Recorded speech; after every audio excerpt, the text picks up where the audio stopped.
Desligue o ruído e conecte-se aos factos. Temos 10 estadias num dos hotéis de luxo Alma Lusa na Comporta.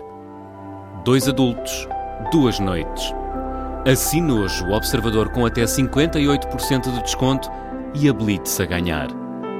Tudo em observador.pt.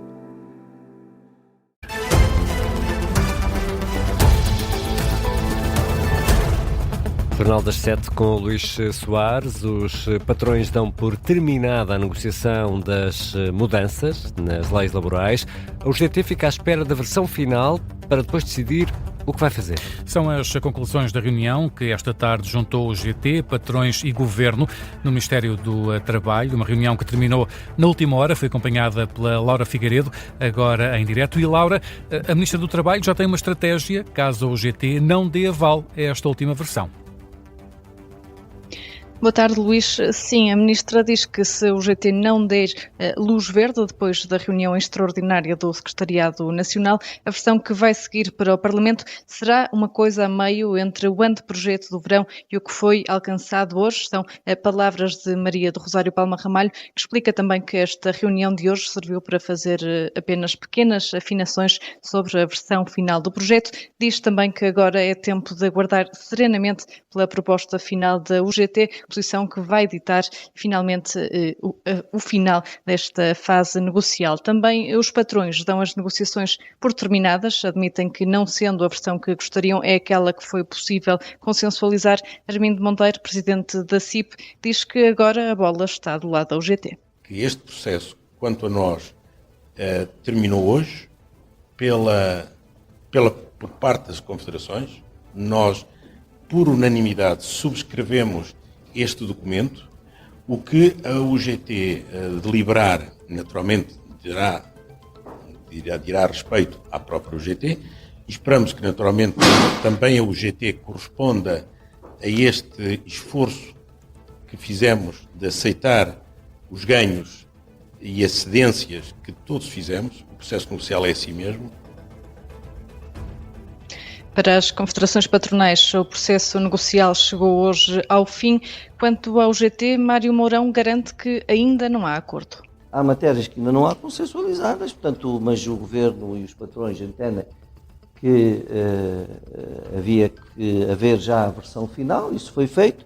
Agora a UGT vai ouvir os seus órgãos na próxima semana. Vai marcar uma reunião extraordinária para que o secretariado possa se debruçar sobre a versão final, que será, não sei se ainda será hoje enviada ou segunda-feira logo de manhã, mas se calhar ainda hoje.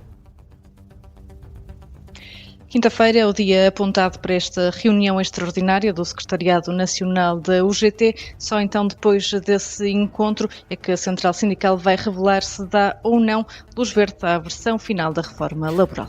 A Laura Figueiredo aqui em direto, ela que acompanhou o final desta reunião que juntou a patrões, governo e UGT, terá sido então a última e derradeira reunião sobre as mudanças nas leis laborais. E ao mesmo tempo que decorria esta reunião, milhares de pessoas manifestavam-se em Lisboa contra as mudanças na lei laboral. A manifestação que começou no Saldanha terminou junto à Assembleia da República. No final, o secretário-geral da CGTP, que convocou esta manifestação, voltou a criticar o governo. Foi também questionado Tiago Oliveira sobre a posição do Presidente da República. O secretário-geral da Intersindical não quis dizer se esperava ou não por um veto de António José Seguro, se a legislação seguir como está para o Parlamento e depois para Belém.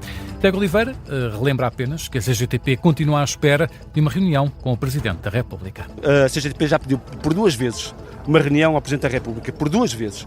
Uma delegação da CGTP já se encontrou com o Presidente da República numa iniciativa da Presidência Aberta, em Leiria, em que questionou o Presidente da República qual era o ponto da situação do nosso pedido de reunião.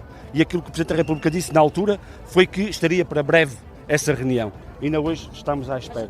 Tiago Oliveira diz que a CGTP continua à espera de uma reunião com o Presidente da República, que já fez saber que iria ouvir os parceiros sociais. O preço do gasóleo pode baixar entre 10 a 15 cêntimos na segunda-feira. Já a gasolina, aí a descida será mais modesta, 1 cêntimo.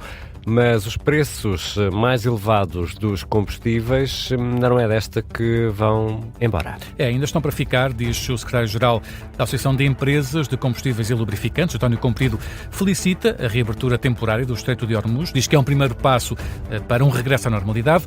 No entanto, António Comprido explica que os efeitos positivos dessa reabertura ainda vão demorar a chegar. Portanto, o efeito ainda vai durar. Obviamente que isto são boas notícias, seria péssima notícia que continuasse tudo fechado, mas não podemos pôr expectativas muito altas no sentido de que a situação se vai normalizar a muito curto prazo, vai demorar algum tempo. E como disse, e recordo, há que perceber a extensão dos danos que foram causadas nas instalações portuárias, não só, e também no aparelho produtivo e no aparelho refinador naquela área do globo.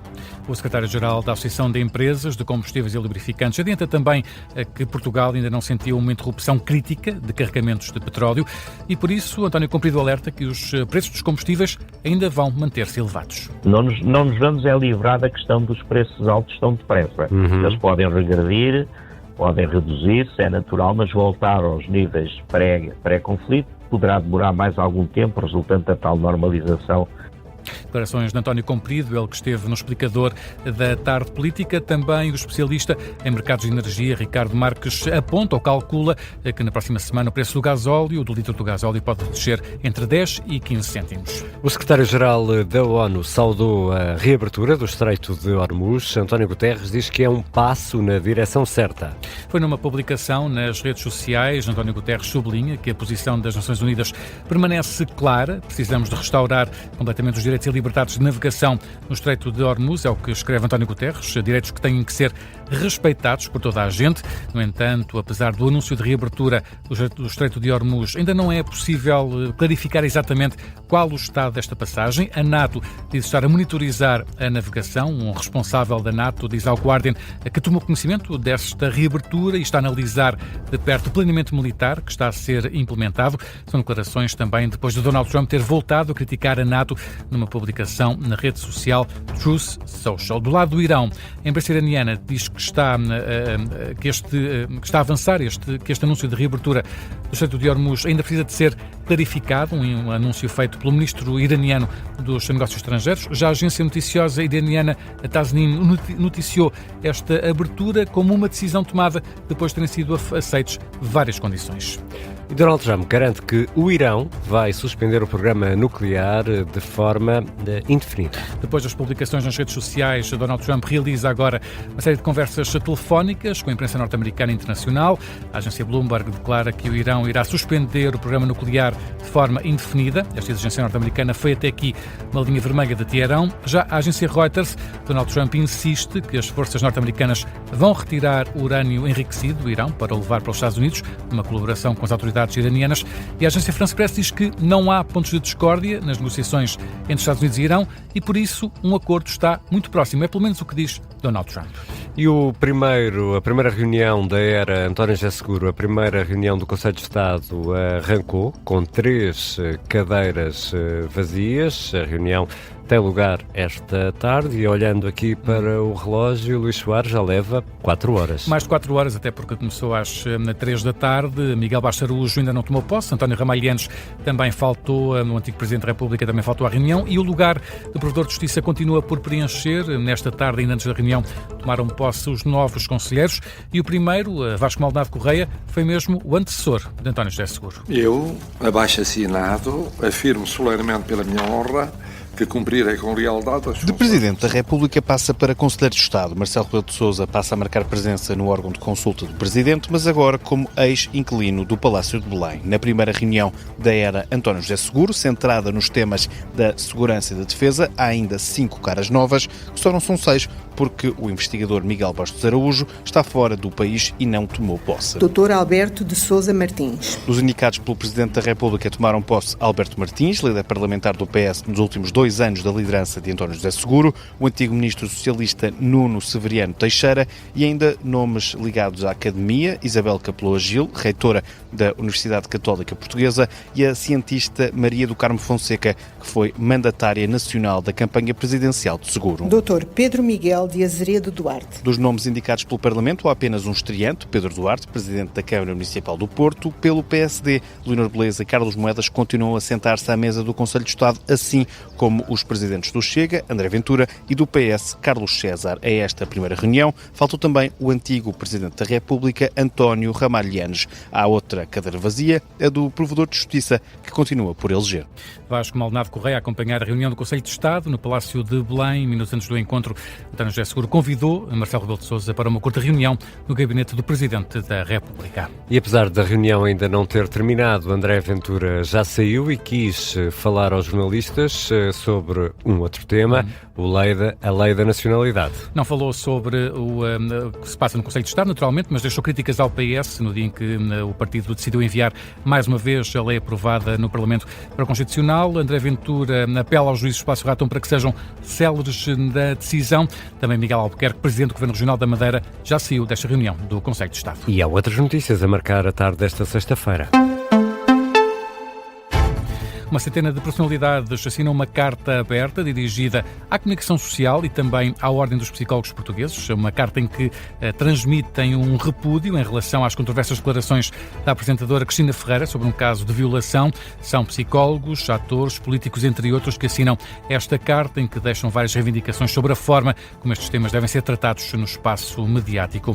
O Ministro da Administração Interna manifesta o firme repúdio pelo ataque ocorrido hoje na esquadra da PSP dos Marrazes. Um homem de 57 anos foi esfaqueado no interior da esquadra, ficou ferido, mas não corre perigo de vida. O ministro Luís Neves diz que este é um ato de particular gravidade que atenta não apenas contra um profissional das forças de segurança, mas contra o próprio Estado de Direito Democrático. Eu, Ricardo, gosto muito de queijo, não sei se também partilhas deste...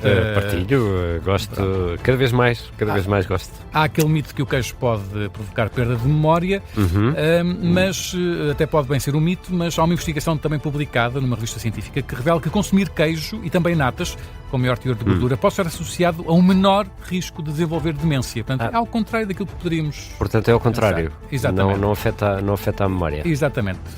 Os investigadores acompanharam mais de 27 mil adultos. Era isso que ia perguntar, se a amostra era 27 mil adultos, 58 anos de média de idade, ao longo de cerca de 25 anos, portanto foi uma coisa a longo prazo, e perceberam que mais de 3 mil pessoas neste período desenvolveram demência, mas dá também os resultados. Quem consumia queijo mais gordo apresentava um risco 13% mais baixo de demência.